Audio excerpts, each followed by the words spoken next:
नाज़रीन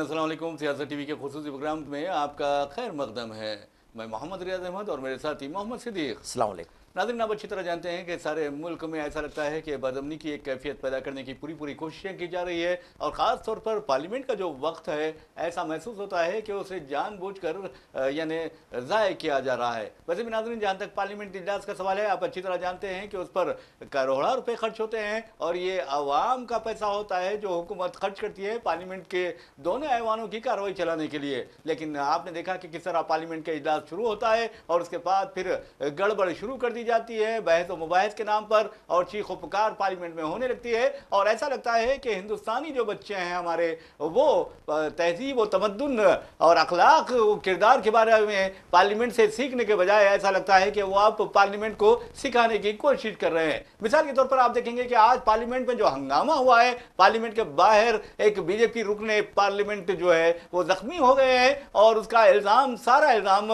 राहुल गांधी के सर थोपने की कोशिशें की जा रही है। राहुल गांधी ने फौरी एक प्रेस कॉन्फ्रेंस तलब की और कहा कि बीजेपी रुकने पार्लियामेंट इसलिए जख्मी हुए हैं क्योंकि पार्लियामेंट में जाने से बीजेपी अरकान पार्लियामेंट हमें रोक रहे थे। इस दौरान धक्कम फेल हुई, और उसके बाद आप देखेंगे कि बीजेपी का एक रुकन जख्मी हो गया। राहुल गांधी भी गिर गए, बीजेपी का रुकने पार्लियामेंट भी गिर गया, और एक तीसरा शख्स भी गिर गया जिसकी शिनाख्त नहीं हो सकी। और इस दौरान कहा जाता है कि सरंगी के सर में चोट आई है। तो बहरहाल बेचारा गिर गया, और गिरते ही उसके सर में चोट आ गई। तो अब अंदाजा कीजिए कि काश फिरका परस्ती को चोट आती तो कितना बेहतर होता। तो कहने का मतलब यह है कि राहुल गांधी ने वादे तौर पर कह दिया है कि बीजेपी अरकान पार्लियामेंट ने कांग्रेसी अरकान पार्लियामेंट, अपोजिशन अरकान पार्लियामेंट को पार्लियामेंट में दाखिल होने से रोकने की कोशिश की, उन्हें धमकियां दी, और यहां तक कि उन्होंने कहा कि राज्यसभा के जो सदर कांग्रेस जो हैं मल्लिकार्जुन खड़गे, उन्हें भी ऐवान में दाखिल होने से रोकने की कोशिश की गई, उन्हें भी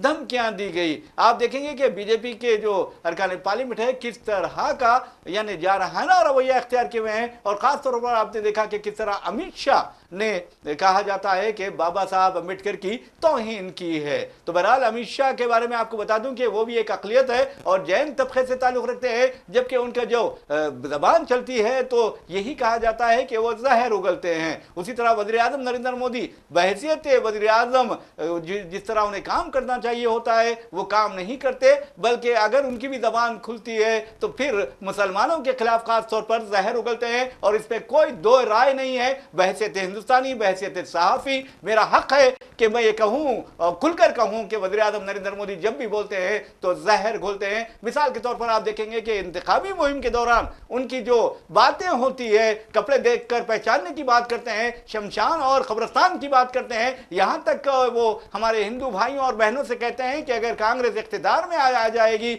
तो तुम्हारा मंगलसूत्र, तुम्हारी जमीन, तुम्हारी जायदाद व इमलाक मुसलमानों में, यानी आप देखेंगे वज़ीर आज़म ने लफ्ज इस्तेमाल किया था, दरअंदाजों में तकसीम कर दिया जाएगा, ज्यादा बच्चे पैदा करने वालों में तकसीम कर दिया जाएगा। अब सवाल यह पैदा होता है कि वज़ीर आज़म को ज्यादा बच्चे पैदा करने वालों पर रश्क क्यों होता है और शक क्यों होता है। तो बहरहाल उन्हें शक की कोई गुंजाइश नहीं है, क्योंकि हर इंसान का यह हक होता है कि वो बच्चे पैदा करे और पैदा करके हिंदुस्तान की तरक्की में उन बच्चों का इस्तेमाल करे। ये और बात है कि आपके पास है नहीं तो फिर आप करते नहीं। तो कहने का मतलब यह है कि वज़ीर आज़म नरेंद्र मोदी को किसी की आबादी पर एतराज करने की कोई जरूरत नहीं है, जबकि मोहन भागवत जो सदर आरएसएस है और बीजेपी की सरपरस्त तंजीम है आरएसएस, वो कहते हैं कि हिंदुस्तानियों को कम से कम 3 बच्चे पैदा करना चाहिए। तो बहरहाल हम चलते हैं सिद्दीक साहब से और पूछते हैं कि सिद्दीक साहब, आज जो हालात पार्लिमानी जमहूरियत की है और खास तौर पर आप देखेंगे कि पार्लियामेंट में जिस तरह के गड़बड़ हो रही है, उसके लिए जिम्मेदार कौन है? रियाज साहब, ये तकरीबन तीसरा हफ्ता चल रहा है और यहाँ पे शोर शराबे के कोई काम नहीं हुआ है आज तक। आज भी जो है ना आप देख रहे हैं कि तीसरा हफ्ता और ख़त्म पे, पार्लियामेंट का विंटर सेशन ख़त्म होने पे है और आज तक भी कोई कंस्ट्रक्टिव काम इस पे हुआ है ना, बहस हुए हैं। और जानबूझ के बीजेपी जो है ना कोशिश ये करती है कि इनको जो है ना प्रोवोक करें अपोजिशन वालों को, ताकि ये लोग काम करने ना दें बोल के।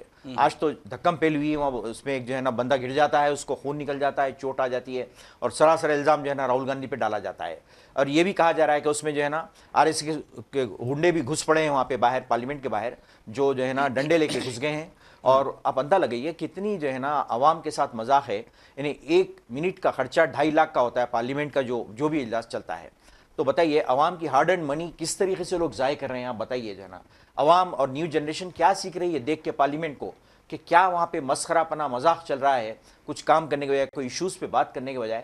اور ہمیشہ ایسے ہی ہوتا ہے جب پارلیمنٹ شروع ہوتا ہے ایک سیریس ایک میٹنگ بلائی جاتی ہے, سب کو سمجھایا جاتا ہے کہ ہم پارلیمنٹ کا اجلاس چلنے دیں گے, وہ کریں گے.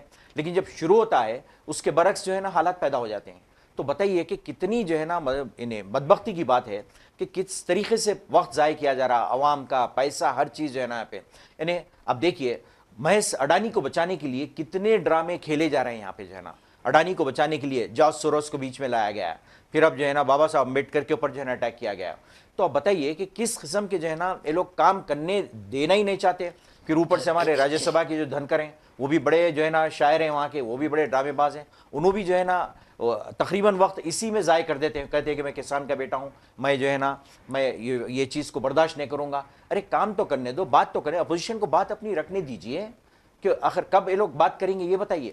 بھئی عوام سلیکٹ کر کے لاکھوں کروڑوں لوگ ان کو لائے ہیں وہاں پر, تو وہاں پر کام کرنے ان کو بات اپنی رکھنے دیجئے نا. آپ کیوں رکھنے نہیں دیتے؟ سوال یہ پیدا ہوتا ہے ریاض صاحب. بہرحال صدیق صاحب آپ دیکھیں گے پارلیمنٹ کا جہاں تک سوال ہے, جب سے پرینکا گاندھی آئی ہیں ایسا لگ رہا ہے کہ بی جے پی بہت زیادہ پریشان ہے, بہت ہی بوکھلاہٹ کا شکار ہے, اور خاص طور پر وزیر اعظم نریندر مودی اور وزیر داخلہ امت شاہ کے چہروں پر ہوائیں اڑ رہی ہیں. آپ دیکھیں گے کہ کبھی انہوں نے کوئی ہتھیار نہیں لایا وہاں پر, نہ کوئی بم لایا ہے, اور ایسا لگتا ہے کہ پرینکا گاندھی جب آتی ہیں تو ایسا محسوس ہوتا ہے بی جے پی قائدین کو کہ وہ بم لے کر آئی ہیں یا ہتھیار لے کر آئی ہیں. لیکن ناظرین میں آپ کو بتا دوں کہ ان کا جو ہتھیار ہے وہ جمہوری ہتھیار ہے اور عدم تشدد پر یقین رکھنے والی ہے, اور مظلوموں کی مدد کا انہوں نے اعلان کر دیا ہے, چاہے وہ ہندو ہو یا مسلمان ہو, بنگلہ دیشی ہو یا فلسطینی ہو. ویسے بھی ناظرین آپ کو بتا دوں کہ اب وزیر اعظم نریندر مودی اور امت شاہ سے لے کر بی جے پی قائدین جس طرح بوکھلاہٹ کا شکار ہوئے ہیں اس کی ایک وجہ جو ہے وہ پرینکا گاندھی ہے, اور پرینکا گاندھی کا پرس ہے. جب بھی وہ آتی ہیں جب بھی وہ آتی ہیں تو ایک نیا پرس لاتی ہیں جس پر فلسطین کی تائید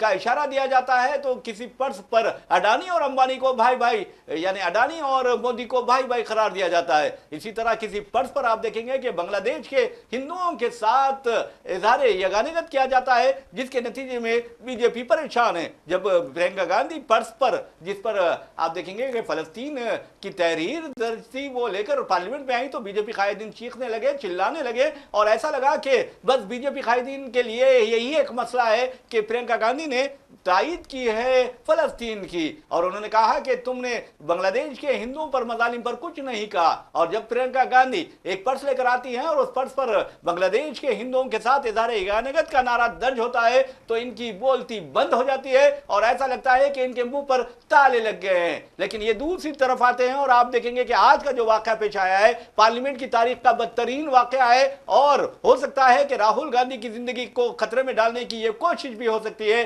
جبکہ یہ جو بلا ہے وہ بی جے پی کے رکن پارلیمنٹ پر چلی گئی ہے. تو کہنے کا مطلب یہ ہے کہ بی جے پی رکن پارلیمنٹ زخمی ہوتا ہے, اور پھر بی جے پی کہتی ہے کہ راہل گاندھی کی وجہ سے یہ سب کچھ ہوا ہے. راستہ آپ روک رہے ہیں اور وجہ راہل گاندھی کو بتا رہے ہیں, یہ کہاں کا انصاف ہے؟ بالکل غلط ہے ریاض صاحب, یہ سوائے غنڈہ گردی کے کچھ بھی نہیں ہے وہاں پہ جو ہے نا. کسی بھی طرح سے وہاں پہ رکاوٹ ڈالنا یہ لوگوں کو, اور جیسا کہ آپ نے کہا ہے کہ جب سے یہ پرینکا گاندھی آئی ہے ایک قسم کی, کیونکہ وہ ایسی مدلل قسم کی تقریر کرتی ہے اور ایک دم تقریر میں بہت وزن ہوتا ہے, نہ کہ جو ہے نا وہ اپنے مسائل کو ایسا اٹھاتی ہیں ایسا بیت.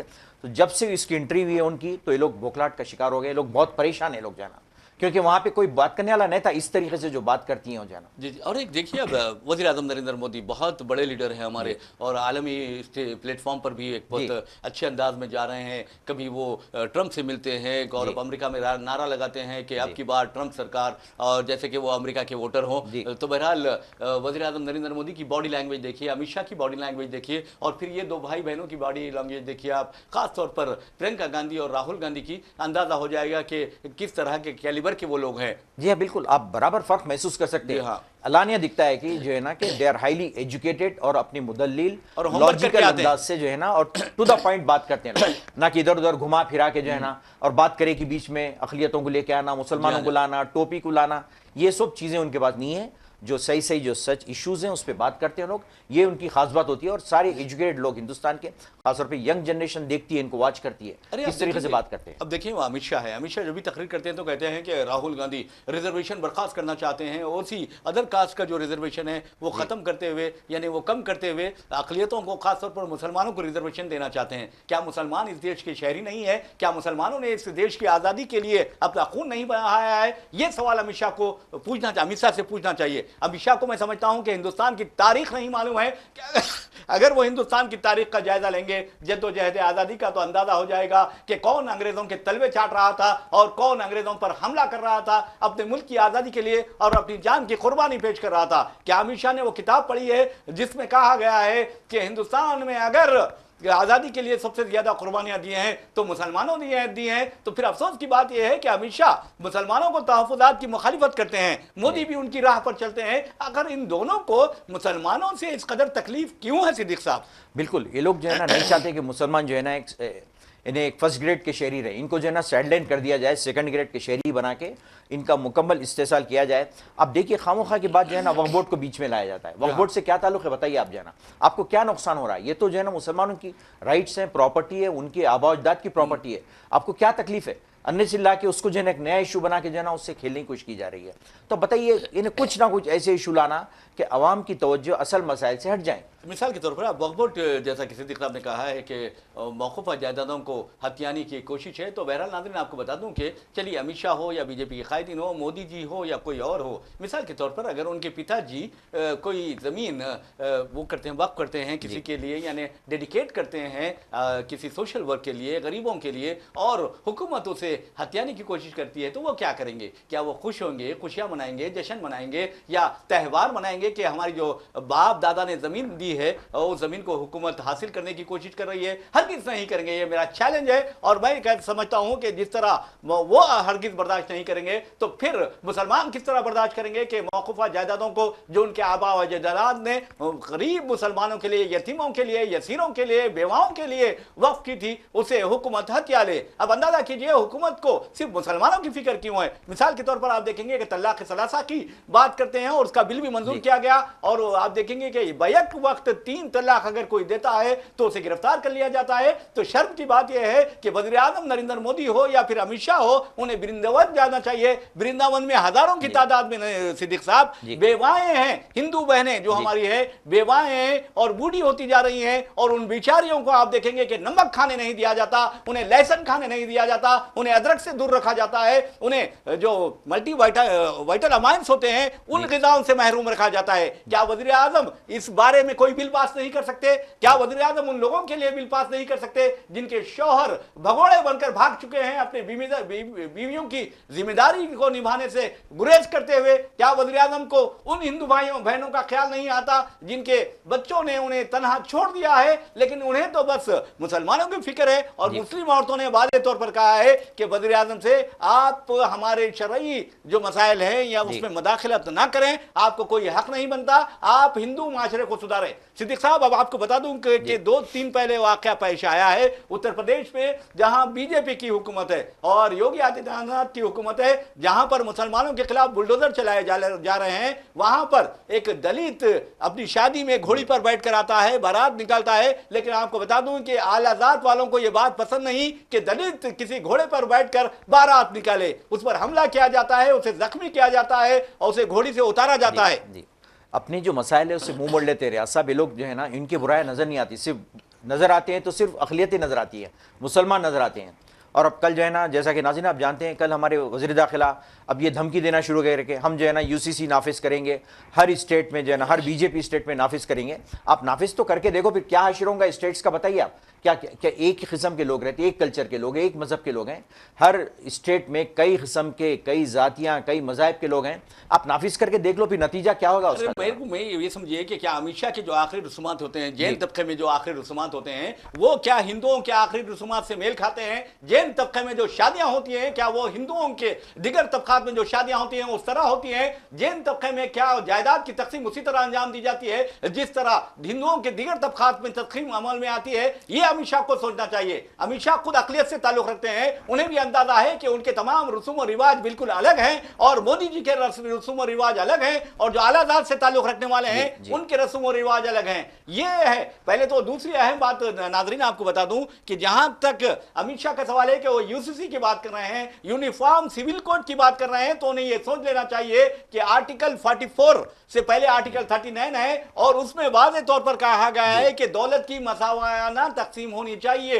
इनकम इनइक्वालिटी जो है वो बहुत ही खतरनाक है। और कल आप देखेंगे कि प्रोफेसर यानी आरजेडी के एक रुकने पार्लियामेंट है मनोज झा, उन्होंने वाज़ेह तौर पर यह अमित शाह से कहा कि यूसीसी वगैरह लाने से पहले जो दौलत की अदम तकसीम है और तफावत जो पाया जाता है, फर्क पाया जाता है, उसका मसला हल करना चाहिए। और आप यूसीसी का मसला हल कर रहे हैं और यूसीसी का मसले हल करने की कोई जरूरत नहीं है और किसी को कोई शिकायत नहीं है। आप अपनी जगह रहिए, वो अपनी जगह रहेंगे।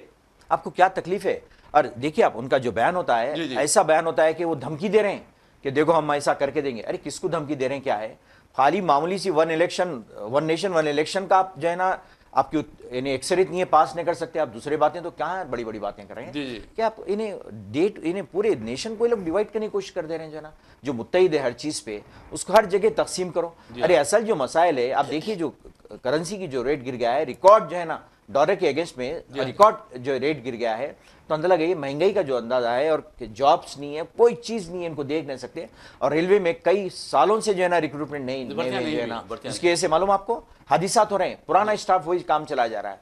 तो ये सारे बर्निंग इश्यूज को छोड़ के बात करें कि मुसलमान याद आते, वक्फ बोर्ड याद आता, यूसीसी याद आता, इससे हटके कर क्या सकते हैं रियासत सभी लोग? में समझ से बाहर है जाना। बहरहाल एक दर्दनाक वाक़या पेश आया जिस पर बहुत ज़्यादा अफसोस किया जा सकता है। ख़ासतौर पर आपको बता दें कि हिंदुस्तानी बहरिया की जो स्पीड बोर्ड है वो एक दूसरी कश्ती से यानी मुसाफिर बरदार कश्ती से टकरा गई, जिसके नतीजे में 13 अफराद अपनी ज़िंदगियों से महरूम हो गए और कई अफराद लापता है। ये बहुत मैं समझता हूँ कि दर्दनाक खबर है हिंदुस्तानियों के लिए, हिंदुस्तान के लिए। और वहाँ पर आप देखिए कि बच्चों की तरह पार्लियामेंट के बाहर लोग लड़ रहे हैं, सियासी कायदीन, किसी के सर से खून जा रहा है तो किसी का हाथ फ्रैक्चर होने की खबरें आ रही हैं। अफसोस की बात है, ये कोई स्कूल नहीं, कोई मामूली के जो आप आपस में लड़ लें, या ये मछली बाजार नहीं है कि आप चीखो पुकार कर लें, बल्कि आपको बहुत ही शाइस्तगी के साथ पार्लिमानी रिवायात का एहतराम करना चाहिए, जमहूरियत का एहतराम करना चाहिए, तब कहीं जाकर आप कुछ कर सकते हैं। मिसाल के तौर पर आप देखेंगे कि मनोज कुमार झा ये रुकने राज्यसभा है, जब वो तकरीर कर रहे थे, आरजेडी के रुकने पार्लियामेंट है ये,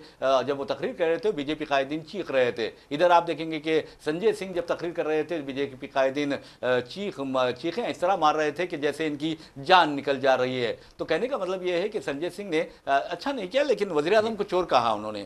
तो वज़ीर आज़म को चोर नहीं कहना चाहिए। और वैसे भी नाज़रीन आपको बता दूं कि चोर कौन है सारा हिंदुस्तान पहचानता है, लुटेरा कौन है सारा हिंदुस्तान पहचानता है, फिरका परस्त दरिंदा कौन है सारा हिंदुस्तान पहचानता है। और मैं तो चाहूंगा कि वज़ीर आज़म को चोर नहीं कहना चाहिए, बुरी बात। बिल्कुल रियाज साहब, सुनने पहली चीज़ है कि शाइस्तगी इख्तियार करिए, ठीक है आप क्रिटिसाइज करिए, आपको राइट है बराबर जो है ना, लेकिन ये लोग सीखे कहाँ से? ये लोग बीजेपी मेंबर से सीखे। अगर आप देखें उनका तर्ज तखातुब जो होता है पार्लियामेंट में, इंतहाई बदतमीजी से लोग बात करते हैं, इनको बात करने की तमीज नहीं होती है, तो उसका जवाब भी वो लोग वैसे देंगे। और जब दूसरा आदमी बात कर रहा है तो आपको जरूरत नहीं है बीच में कहने की, जो तो ये सारी चीजें जो है ना ये इंपॉर्टेंट, ये इसको पेश नजर रखें, कैसी बात करें, क्या मौजू पे बात हो रही है। और मेरे ख्याल से मेरे को तो सब में खराब जो है ना जो बिहेवियर दिखता मेरे को, तो जो है ना राज्यसभा के जो धनकर हैं वाइस प्रेसिडेंट, उनका बिहेवियर, सबको इतराज है उनके बिहेवियर पे, जिस तरीके से डरा डरा के धमका के रखते हैं अपोजिशन को और बात करने नहीं थे जो है ना। लेकिन एक बात ये है सिद्दीक साहब कि हर इंसान को ये सोचना चाहिए कि जिस बावकार ओहदे पर वो फायज है उसका वक़ार बरकरार रखे, उसका एहतराम बरकरार रखे। माशरे में उस ओहदे पर फायज शख्स से या शख्सियत से बहुत ज़्यादा उम्मीदें की जाती है। अब आप सदर नशीन राज्यसभा है और आप वहाँ पर इस तरह की हरकतें करते हैं, अपोजिशन अरकान को बोलने नहीं देते, और फिर आप देखेंगे कि खुद बोल ले जाते हैं और कहते हैं कि अजीब गरीब बातें करते हैं। अजीब, अगर खुद बोलते हैं तो अच्छी बातें बोलिए, शाइस्तगी से बात कीजिए, इन्फॉर्मेशन दीजिए और मुल्क की भलाई की बात करें। लेकिन आप बोलते हैं तो ऐसा लगता है, हैदराबादी महावरा है कि बच्चा बोलने लगा तो अम्मा मरो बाबा मरो की बात करता है। तो अमित शाह हो, मोदी हो या फिर धनकर हो, कोई भी हो, इस तरह की बात करते हैं। अरे मेरे भाई, आप देखिए मसाइल जो हैं हिंदुस्तान को कई मसाइल का सामना है, गुर्बत का सामना है, बेरोजगारी का सामना है, दौलत دولت کی عدم تقسیم کا سامنا ہے۔ مثال کے طور پر آپ کو بتا دوں کہ ہندوستان میں 185 بلینرز ہے، یعنی ارب پتی ہیں، اور ان کی جو دولت ہے صدیق صاحب آپ اندازہ نہیں کر سکتے، تقریباً 960 ارب ڈالرز ان کی دولت ہے، یعنی 1 کھرب ڈالر ہونے والی ہے ان کی دولت۔ اور آپ کو یہ بھی بتا دوں کہ 10% جو ہمارا امیر طبقہ ہے اس کے ہاتھ میں تقریباً 57 دولت ہندوستان کی ہے۔ کتنی شرم کی بات ہے، جبکہ 50% جو ہندوستانی ہے ان کے ہاتھ میں ہندوستان کی صرف 13% دولت ہے۔ جی ہاں بالکل، اور کئی ایسی آج بھی آبادی جو ہے نا ایک وقت کا کھانا کھاتی ہے آج بھی جو ہے نا، اور دولت مند ہی ہوتا جا رہا ہے جو ہے نا، اور جو غریب ہے غریب ہوتا جا رہا ہے۔ تو اس قسم کی عدم مساوات ہے، یہ مسائل چھوڑ کے اس قسم کی بیہودی قسم کی باتیں، بچکانی قسم کی باتیں لوگ جو ہے نا ڈسکس کر لیتے بیٹھے پارلیمنٹ میں۔ اب بتائیے کیا وقار ہے پارلیمنٹ کا، ہمارے بتائیے اتنی بڑی جمہوریت ہے، اور وہاں پہ جو ہے نا آپ کے لیے ریاض آپ کو معلوم ہوگا کہ ایک ورڈ ہے انگلش میں پینڈیمونیم۔ پینڈیمونیم یعنی یہ پراپر ورڈ سوٹ ہوتا ہے جہاں پہ چیخ پکارا ہنگامے مچھلی بازار، مچھلی بازار، بالکل مچھلی مارکیٹ بول سکتے ہیں۔ اور آپ کو معلوم ہے سمے پہلے یہ ورڈ کہاں پہ یوز ہوا تھا؟ پینڈیمونیم کا ورڈ جان ملٹن پیراڈائز لاسٹ اپنی جو بک لکھا تھا جس میں شیطان کی جو پارلیمنٹ ہوتی ہے اس کے لیے اس نے یہ ورڈ پہلی مرتبہ یوز کیا تھا، پینڈیمونیم۔ تو یہ پینڈیمونیم ہم اس کو کہہ سکتے ہیں، خطی طور پہ کنسٹرکٹیو وہاں پہ کوئی بحث ہوتی ہے نہ بات ہوتی ہے، اور یہی سلسلہ چلے آ رہا کمپلیٹلی۔ اور ہمارے جو وائس پریزیڈنٹ ہیں ہمارے دھنکر صاحب، وہ تو تقریباً ایک آدھا گھنٹہ تو میرے خیال سے شاعری میں گزار دیتے ہیں اور شاعری میں جی ویسے بھی شعر شاعری کیجیے، اور میں سمجھتا ہوں کہ اس سے صحت بھی آپ کی برقرار رہے گی۔ بی پی جو ہے بلڈ پریشر بڑھ جاتا ہے تو شعر شاعری جو ہوتی ہے اس سے بی پی کم ہوتا ہے، لیکن آپ چیخیں گے، چلائیں گے، گالی گلوچ کر لیں گے، عجیب و غریب غیر شائستہ الفاظ کا استعمال کریں گے تو اس سے میں سمجھتا ہوں کہ آپ کا وقار بھی مجروح ہوتا ہے، آپ کا بی پی بھی بڑھ جاتا ہے، اور آپ کی جو صحت ہے وہ بھی خطرے میں پڑ جاتی ہے۔ بہرحال ناظرین آپ کو بتا دوں کہ جہاں تک ریاستی اسمبلی یعنی تلنگانہ کا سوال ہے، اجلاس جاری ہے اور قانون ساز کونسل کا اجلاس بھی جاری ہے، اور کل آپ نے دیکھا کہ کس طرح عامر علی خان صاحب MLC نے جو میٹرو ٹرین مرحلہ 2 کے تحت 7.5 کلومیٹر یعنی MGBS سے لے کر چندرائن گٹے تک جو میٹرو سروس جانے والی ہے اس سلسلے میں بتایا کہ کس طرح 1100 جو جائیدادیں اس زد میں آ رہی ہے اور ان کے جائیداد مالکین کو یعنی ان کے مالکین کو زیادہ سے زیادہ معاوضہ دیا جائے۔ پہلے آپ دیکھیں گے کہ 60,000 روپے فی مربع گز کے حساب سے معاوضہ دینے کا اعلان کیا گیا، پھر اب کل یہ اطلاع آئی ہے عامر علی خان صاحب کی تقریر کے بعد کہ 81,000 روپے فی مربع گز یہ معاوضہ دیا جائے گا۔ اس کے علاوہ آپ کو یہ بھی بتا دوں ناظرین کہ جہاں تک جائیدادوں کا سوال ہے، اب اگر پکا گھر ہے یعنی RCC کی بلڈنگ ہے تو اس کو جب توڑا جائے گا تو اس کی بھی قیمت دی جائے گی، یعنی 1600 روپے فی مربع فٹ کے حساب سے دیا جائے گا، جبکہ جو کچے مکانات ہوتے ہیں یا RCC مکانات نہیں ہوتے انہیں 1200 روپے فی مربع فٹ یہ معاہدہ دینے کی بات کی گئی ہے۔ تو یہ بہت اچھی بات ہے، لیکن ناظرین آپ کہا جاتا ہے کہ کوئی شخص خطرناک انداز میں یہ میں ایک جوکس کی طرح بتا رہا ہوں، میں یہ طنز نہیں ہے کسی پر، بلکہ آپ کو بتا دوں کہ طنز و مزاح کی ایک مثال ہے۔ مثال کے طور پر کہا جاتا ہے کہ کوئی شخص جا رہا تھا اور بہت ہی عجیب غریب وہ تھا، یعنی بہت حلیہ اس کا بہت ڈینجر تھا، اور اس کا وزن بھی دیکھا جائے تو ایسا لگتا تھا کہ دیو لگتا ہے، تو وہ ایک بیل پر جا رہا تھا تو لوگوں نے کہا کہ بیل پر جا رہا ہے۔ تو اس طرح کے جو مثالیں ہیں ہندوستان میں دیکھنے آ رہی ہے۔ تو بہرحال ہم آپ کو لیے چلتے ہیں تلنگانہ اسمبلی، اور تلنگانہ اسمبلی میں کہا جا رہا ہے کہ BJP کا ایک رکن اسمبلی بیل بنڈی پر پہنچا ہے، اس بارے میں کیا کہیں گے آپ؟ ریاض صاحب ایک عجیب و غریب جو ہے نا یہ لوگ جوکنگ کر رہے ہیں جو ہے نا، کوئی تو آٹو میں جا رہا ہے، آٹو والا بن کے چلے آ رہا ہے، کوئی بیل بنڈی پہ آتا ہے، کوئی کسان بن کے آتا ہے، ٹھیک ہے، مگر پھر بھی اگر آپ کمپیئر کریں پارلیمنٹ سے تو بہت پیسفل پرسکون انداز میں اسمبلی کا اجلاس جاری ہے۔ میرے خیال سے اگر پارلیمنٹ سے کمپیئر موازنہ آپ اب اندازہ لگائیے جو ہماری ریاستی اسمبلی ہے اس میں ہائیلی ایجوکیٹڈ لوگ بیٹھے ہوئے ہیں، بہت کم لوگ ہیں، میں سمجھتا ہوں کہ کم پڑھے لکھے ہیں، اکثر لوگ کئی ڈاکٹرس ہیں، میں سمجھتا ہوں کہ 14 یا 15 ڈاکٹرس ہیں، کوالیفائڈ لوگ ہیں، ایجوکیٹس ہیں، اور بزنس ایڈمنسٹریشن کرنے والے ہیں، جرنلزم کے کورس کے یعنی ڈگری حاصل کرنے والے ہیں، تو بہت تعلیم یافتہ لوگ ہمارے ریاستی اسمبلی میں ہیں۔ لیکن یہاں پر بھی میں سمجھتا ہوں کہ جہاں گھوڑے ہوتے ہیں وہاں گدھے بھی ہوتے ہیں، ایک رہتا ہے۔ تو بہرحال آپ اچھا طرح سمجھ گئے ہیں۔ تو بہرحال ناظرین بھی سمجھ گئے ہوں گے کہ ہم بات جو کرتے ہیں تو انصاف کی کرتے ہیں، اور گھوڑے گدھے میں جو فرق ہوتا ہے وہ ناظرین کو بتاتے رہتے ہیں۔ تو بہرحال ناظرین آپ کو بتا دوں کہ ریاستی اسمبلی میں اس طرح کا حال ہے، اور ہریش راؤ نے بھی किसानों की तरह जो सर पर स्कार्फ होता है वो बांध कर आया है, यानी आपको देखेंगे ये हालात हैं। वैसे भी नाज़रीन, जहाँ तक एक अच्छे माशरे का सवाल है, तो जब माशरा उसी वक्त खुशहाल बन सकता है जब तमाम में मोहब्बत हो, आपसी प्यार हो, मोहब्बत हो। और यकीन मानिए कि मोहब्बत ही दुनिया को जीत सकती है, दिलों को जीत सकती है, अज़हान व क़ुलूब को जीत सकती है, ज़मीनों को नहीं बल्कि अज़हान व क़ुलूब को जीत सकती है। और इंसान को चाहिए कि, और ख़ास तौर पर हुकूमतों को और सियासतदानों को चाहिए कि वो लोगों के दिल जीतें, और अपने काम के ज़रिए, अपनी मेहनत के ज़रिए, अपनी बकवास के ज़रिए नहीं। तो बहरहाल नाज़रीन, हम आपको लिए चाहते हैं दिल्ली और उत्तर प्रदेश। आप अंदाज़ा कीजिए कि इलाहाबाद हाईकोर्ट के एक जज ने, हाईकोर्ट जज ने, बेचारे को पता नहीं क्या अपनी जो फ़राइज़ है उसने तगाफुल बरता, उसने गफलत बरती, या उसे नहीं मालूम। तो बहरहाल वो VHP के एक प्रोग्राम में जाता है और अजीब व गरीब बकवास करता है। मैं इसलिए शाइस्तगी का दामन छोड़ रहा हूँ क्योंकि जो हिंदुस्तान में अक़लियतों के खिलाफ बकवास करेगा उसको उसकी हैसियत याद दिलाना बहुत ज़रूरी होता है। तो वो बेचारा वहाँ पर जाता है, जाकर ऐसे बातें करता है जैसे मुसलमानों के वो असली दुश्मन हो। हालांकि वो अच्छी तरह याद होगा कि उस पर और उसके ख़ानदान पर मुसलमानों के कुछ ना कुछ एहसानात ज़रूर होंगे, तभी वो कहीं जाकर गैर शाइस्तगी का मुजाहरा कर रहा है। क्योंकि अपना जो होता है वो इस तरह के नाराज़गी का इजहार करता रहता है, ये कहा जाता है आमतौर पर। तो बहरहाल नाज़रीन, जहाँ तक उस जज का सवाल है, तो आपको बता दूं कि अफसोस की बात यह है कि सुप्रीम कोर्ट कॉलेजियम, अगर कोई जज बकवास करता है, मुसलमानों के खिलाफ फ़िरका परस्ती की बात करता है, तो उसे फौरी उस ओहदे से हटा देना चाहिए था।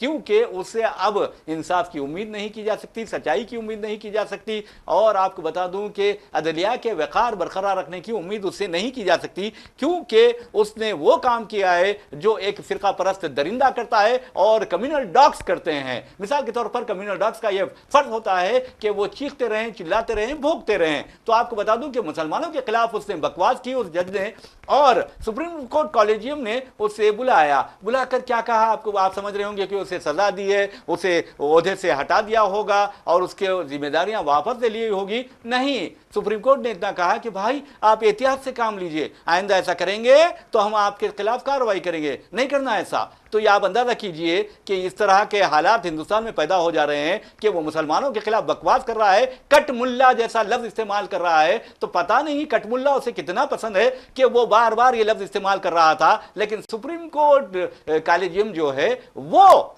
इस तरह खाली उसे तंबी करके छोड़ देता है। मैं समझता हूं कि अगर उसके खिलाफ कार्रवाई करके छोड़ा जाता तो फिर हिंदुस्तान की कोई भी अदलिया का जज इस तरह की गंदी हरकत करने से गुरेज करता। बहुत ही सॉफ्ट अंदाज में उसको जो है ना दिल बहला के करके कि बेटे आइंदा से, जैसा कहते हैं ना बच्चों को, बेटे आइंदा से नहीं करना, आइंदा से एहतियात करो, ज़बान देख समझ के बोला करो। अक्सर बाप ऐसी जो है ना बिल्कुल मार के कहते हैं बिल्कुल वैसी जो है ना लैंग्वेज में करके जाओ आइंदा से तुम नहीं करना बोल के भिजा दिया जाता है। जबकि कॉलेजियम का फर्ज था कि उसको सस्पेंड करें, उसको फौरन से अपने बरतरफ कर देना चाहिए, बरतरफ करना बिल्कुल उसको, ताकि दूसरे जज की हिम्मत ना हो आइंदा किस किस्म के। अरे आप अंदाजा कीजिए कि सुप्रीम कोर्ट अब ये सवाल कर रही है कि अगर मस्जिद में जाकर कोई जय श्री राम का नारा लगाता है तो क्या बुराई है। जी हाँ, अगर कल कोई उठेगा, उठ के कहेगा कि मैं मंदिर में जाकर नारे तकबीर का नारा लगाता हूं, क्या बुराई है, ये सवाल करता है, तो सुप्रीम कोर्ट क्या जवाब देगी। जी हाँ, बिल्कुल जो है ना, यानी अजान भी दे सकते हैं, हमको राइट है। फिर क्या आपको जाके अजान देगा मंदिर में, क्या सुप्रीम कोर्ट कबूल करेगी? बिल्कुल एक्सेप्ट करेंगे। तो इस किस्म की कुछ रीजनिंग लॉजिकल बातें हैं जो समझने की कोशिश करना चाहिए। बड़े बड़े पोस्ट पे बैठे हैं कि डिसीजन लेने से पहले कहना चाहिए कि भाई क्या कह रहे हैं, कैसी बातें कर रहे हैं, आप सुप्रीम कोर्ट हैं, कैसे डिसीजन लेंगे। यहाँ पे कितना सेंसिटिव मसला होता है, खासतौर पे जब मजहब की बात की जाती है तो वो सोच समझ के बात करना पड़ता है। तो इसकी एग्जाम्पल मिसालें क्या लेंगी बताइए न्यू जनरेशन वाले इसकी। जी बहरहाल नाज़रीन, आपको बता दूं कि जहाँ तक इस तरह के हालात का सवाल है, ये बहुत ही खतरनाक हालात हैं। और जहाँ तक डॉक्टर BR अम्बेडकर साहब का सवाल है, तो आप देखेंगे कि आज हिंदुस्तान में जो नारा लग रहा है, जय भीम का नारा लग रहा है, और नारा लगना भी चाहिए, क्योंकि डॉक्टर BR अम्बेडकर की जिस तरह कहा जाता है कि अमित शाह ने तौहीन की है, उसके खिलाफ अब तेजस्वी यादव से लेकर उद्धव ठाकरे से लेकर आप देखेंगे कि मजलिस इत्तेहादुल मुस्लिमीन के असदुद्दीन ओवैसी और तमाम के तमाम जो है उसके खिलाफ वो बात कर रहे हैं और कह रहे हैं कि यानी अमित शाह को इस सिलसिले में वाज़िद-ख़ारी करनी चाहिए, अमित शाह को इस सिलसिले में उसके खिलाफ कार्रवाई करनी चाहिए, मोदी से ये मुतालिबा किया जा रहा है। तो बहरहाल इस तरह की खबरें थी जो हमने आपके सामने पेश की हैं। बहरहाल नाज़रीन, इसी के साथ अपने मेज़बान मोहम्मद रियाज अहमद और मेरे साथी मोहम्मद सिद्दीक को इजाज़त दीजिए। इंशाअल्लाह फिर मुलाकात होगी, फिर बात होगी। तब तक के लिए अल्लाह हाफ़िज़। अल्लाह हाफ़िज़।